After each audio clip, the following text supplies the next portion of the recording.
प्रस्तुत है कहानी मिठाई वाला।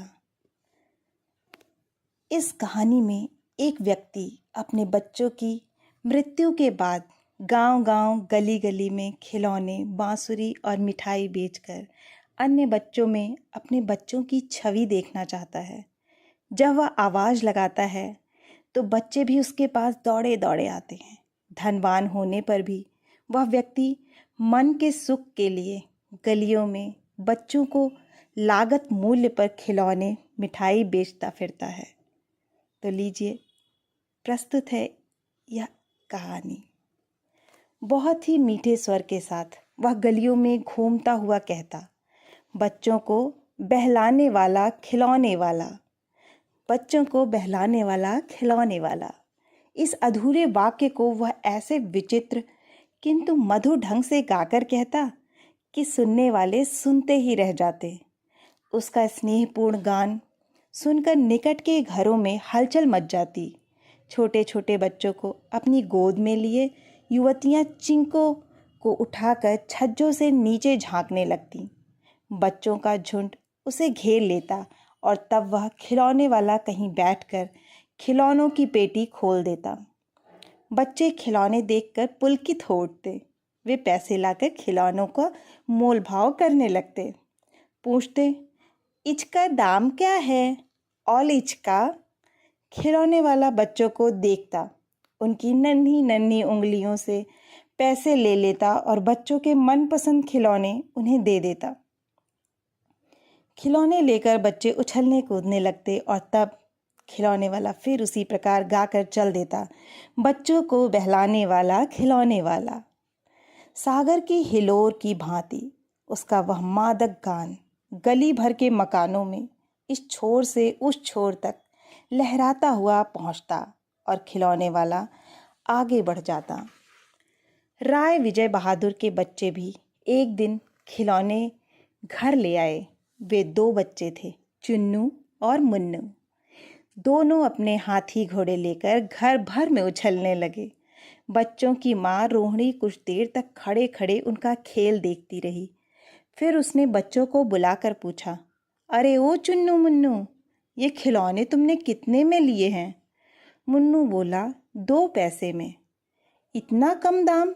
सुनकर रोहिणी को बहुत हैरानी हुई।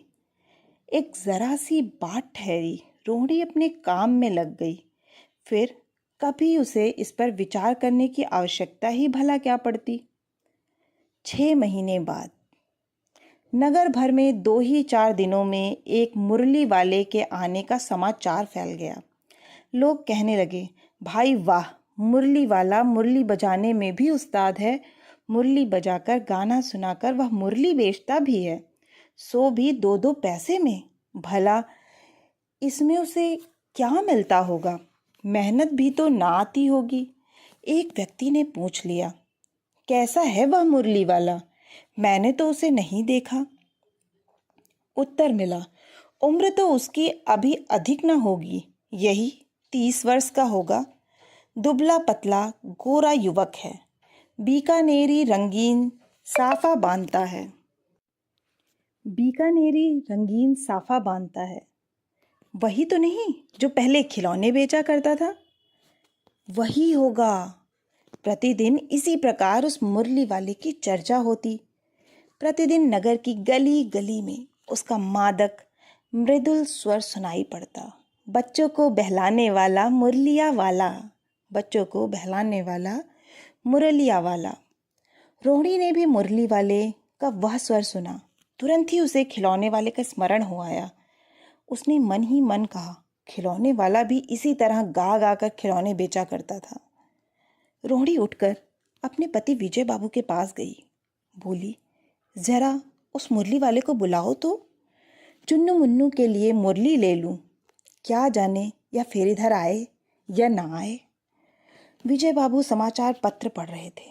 वे दरवाजे पर आकर मुरली वाले से बोले, क्यों भाई, किस तरह देते हो मुरली? किसी की टोपी गली में गिर पड़ी, किसी का जूता पार्क में ही छूट गया। इस तरह दौड़ते हाँफते हुए बच्चों का झुंड आ पहुंचा। हमें दो, हमें दो, सब एक साथ बोल उठे। मुरली वाला हर्ष से गदगद हो उठा और बोला, हाँ हाँ, सबको देंगे। हाँ बाबूजी, क्या पूछा था आपने? कितने में दी? तो वैसे 3-3 पैसे के हिसाब से हैं, पर आपको 2-2 पैसे में ही दे दूंगा बाबूजी।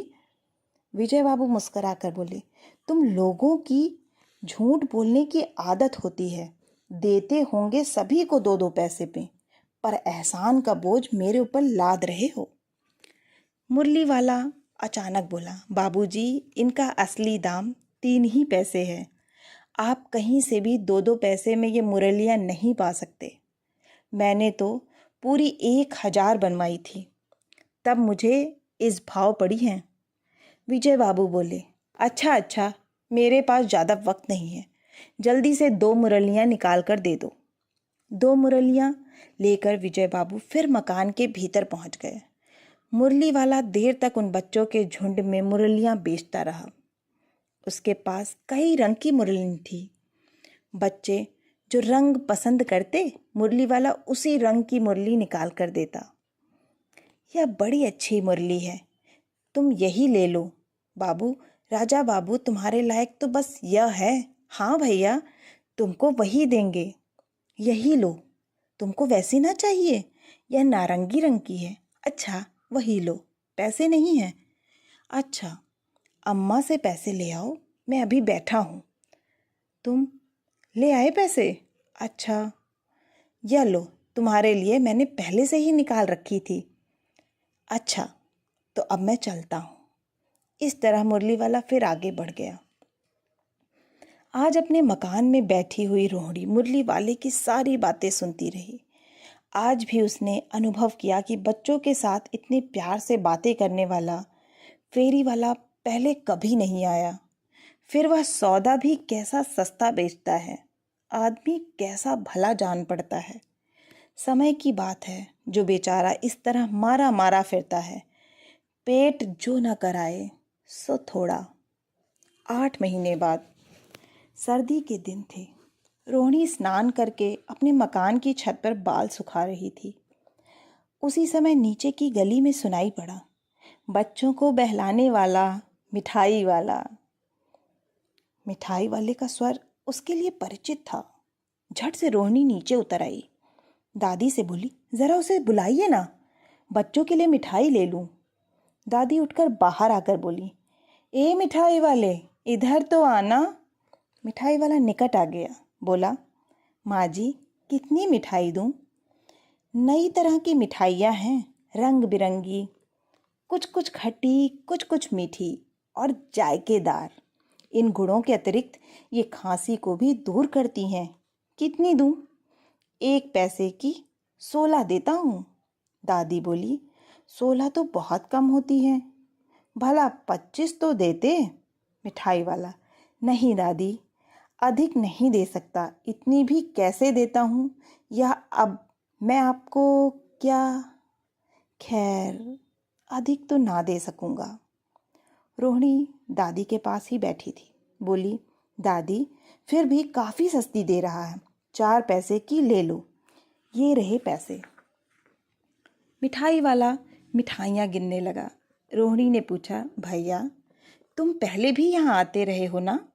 हाँ, कई बार आ चुका हूँ, उसने कहा। रोहिणी का अनुमान ठीक निकला।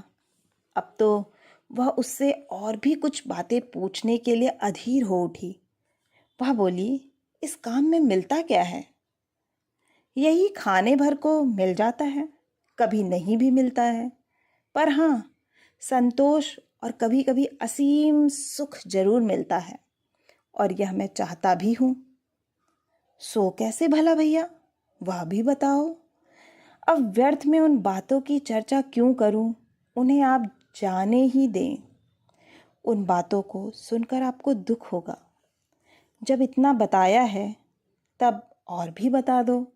मैं बहुत उत्सुक हूँ, तुम्हारा हर्जा ना होगा, मैं और भी मिठाई ले लूँगी। गंभीरता के साथ मिठाई वाले ने कहा, मैं अपने नगर का प्रतिष्ठित आदमी था। मकान, व्यवसाय, गाड़ी घोड़े, नौकर चाकर सभी कुछ था। स्त्री थी, छोटे छोटे 2 बच्चे भी थे। मेरा यह सोने का संसार था। सुख संपत्ति थी। बच्चे ऐसे सुंदर थे जैसे सोने के सजीव खिलौने। उनकी अटखेलियां के मारे घर में कोलाहल मचा रहता था। विधाता की लीला देखो, अब कोई नहीं है, प्राण निकले नहीं। इसलिए अपने उन बच्चों की खोज में निकला हूँ। वे सब होंगे तो यहीं कहीं, आखिर कहीं ना कहीं तो जन्मे ही होंगे। इस तरह के जीवन में कभी कभी अपने उन बच्चों की एक झलक सी मिल जाती है। ऐसा जान पड़ता है जैसे वे इनमें उछल उछल कर हंस खेल रहे हैं। पैसों की कमी थोड़ी ही है, आपकी दया से पैसे तो काफ़ी हैं। जो नहीं है इस तरह उसी को पा जाता हूँ। रोहिणी ने अब मिठाई वाले की ओर देखा। उसकी आंखें आंसुओं से तर थी। तभी चुन्नू मुन्नू आकर मिठाई मांगने लगे। उसने दोनों के हाथों में मिठाई भर दी।